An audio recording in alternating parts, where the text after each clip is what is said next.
Let me move on to the broader question of the president's influence in the second term. Faced some tough questions at his press conference this week. And James Carville, I want to show you a few headlines. The president seems to be getting it from left, right, and center. Maureen Dowd in the New York Times, bottoms up, lame duck. Peggy Noon in the Wall Street Journal, is Obama already a lame duck? Even the Financial Times, Barack Obama captive on Capitol Hill. We have seen the president's poll numbers drift a little bit below 50 right now. So how does he fight this notion this early in the second term that he's already a lame duck? When the Democrats won in 1986, they said that was the end of the Reagan administration. In 1994, when Republicans took the House and then Clinton was reelected, said he's not going to get anything done for the rest of his term. When President Bush lost the House and the Senate in 2006, it was the same thing. Look, there's not a lot of legislation that's going to happen probably between 2016, 2014. The president has enormous influence in a lot of places outside of legislation. And the idea that anybody has as much constitutional power as the president of the United States that somehow is irrelevant in debate, I think is carrying things. And Mary Matalin, he's still far more popular than Republicans in Congress. So what? That's irrelevant. He's souffled in 6 weeks. He's souffled. He single-handedly wiped out his congressional majority in the last midterm. He set in place Republican dominance at the state level for decades because we picked up so many 7,000 legislators and 30 governors in control of the legislatures in the states, which is the bench, backbench for rising stars. And this cycle, he's going to wipe out his Senate, if not the majority, certainly the critical mass majority. Republicans should have never lost seats in the Senate in the last election, and they did. And now you're having a hard time finding Republicans to even run for the Senate in a lot of these Democratic seats. It's not a place people want to be these days. But also, look, James is right. The power of the presidency, regardless of whom occupies the White House, is enormous. And this question is always asked. And the truth is the president is a lame duck. The 22nd Amendment is a terrible idea. Term limits always create lame duckhood. And everybody in Congress knows they'll never run with this guy again. That does get to the question of what can get done in the remaining 3.5 years of his second term. And Senator DeMint, let me bring that to you because it brings up the issue of immigration reform. The president said again yesterday that he believes this can happen this year, but we're seeing a lot of conservative opposition, including from your group, the Heritage Foundation. You're going to be coming out with a new study this week that takes on the costs of immigration reform. Right. Well, the president, our country faces very difficult economic and financial problems, but he seems content to bring up emotional, divisive issues, whether it be guns or immigration, and start the fight and play the referee. A lot of Republicans supporting immigration reform right now as well. There are some, and I think a lot of them are trying to solve a problem, but the study you'll see from Heritage this week presents a staggering cost of another amnesty in our country and the detrimental effects long-term that will have. There's no reason we can't begin to fix our immigration system so that we won't make this problem worse. But the bill that's being presented is unfair to those who came here legally. It'll cost Americans trillions of dollars. It'll make our unlawful immigration system worse. I want to bring everybody else in, but let me press you on one question, this question of cost. You believe it'll probably cost in excess of $2 trillion, $2.5 trillion. But the Congressional Budget Office, the Cato Institute, other Republicans have said, no, immigration reform is actually going to increase economic growth, increase wages, because it brings more people into the workforce. Your response? Well, CBO said Obamacare wouldn't cost us anything. They're basically puppets of the Congress and the assumptions that they put in the bill. Heritage is the only organization that has done an analysis of the cost. Unlawful immigrants make up about 2% of our GDP. And they consume most of that. And if you consider all the factors of amnesty and unlawful immigration, the cost will be in the trillions of dollars over the lifetime of these unlawful immigrants. Well, I remember when I was in the House of Representatives, I voted for a 1980s immigration initiative. 1986, Ronald Reagan gave amnesty to 3 million undocumented workers.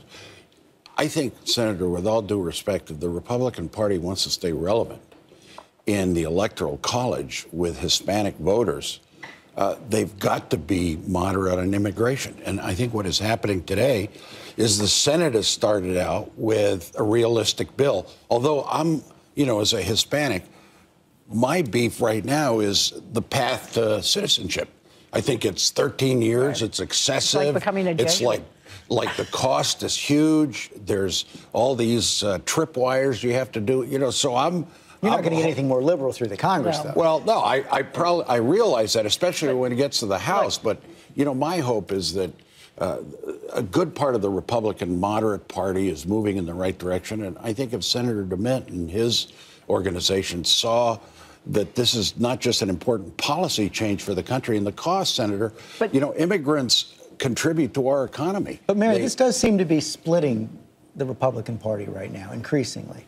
Right, but that's a false argument, that the Hispanic vote is contingent upon the single issue. It was for legal Hispanics here legally, it's the 5th most important issue. It is a gateway issue.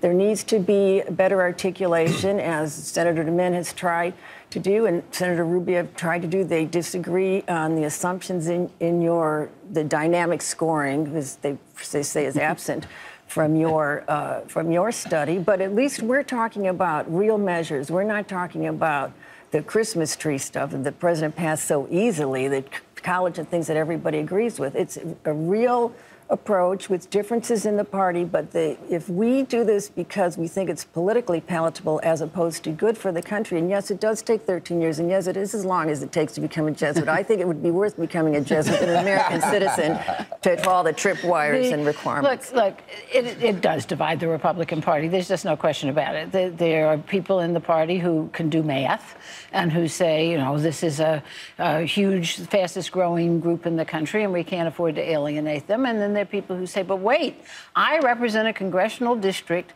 that is 100% Republican, and that if I vote for this bill, I'm going to get in so much trouble in my primary that I can't vote for the bill. And James, one of the things you saw this week is even Marco Rubio, big proponent of the bill, saying he doesn't think it can pass the House. Right. And look, let's go to the raw politics here. Let Cato and Heritage and CBO fight this out over here. The raw politics are this does divide the Republican Party. Right.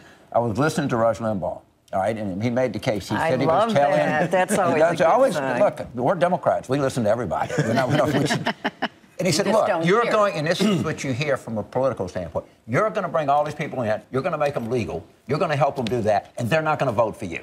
And you have 4 million people that sit back every election because we're doing this. So the Limbaughian, and this is a lot of other Republicans' calculation, is you're not going to get credit for this anyway. The Democrats are going to get the credit, and you're going to have a lot more Democratic voters.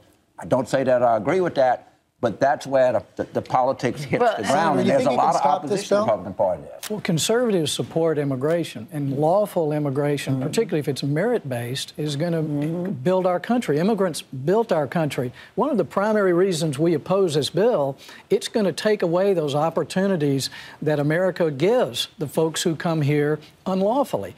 But the way we've calculated the cost, and I've read the study over the weekend, it is, I don't think anyone can argue with it. If you consider all the factors related to the amnesty, and believe me, this is comprehensive, that it will have a negative long-term impact on our gross domestic product.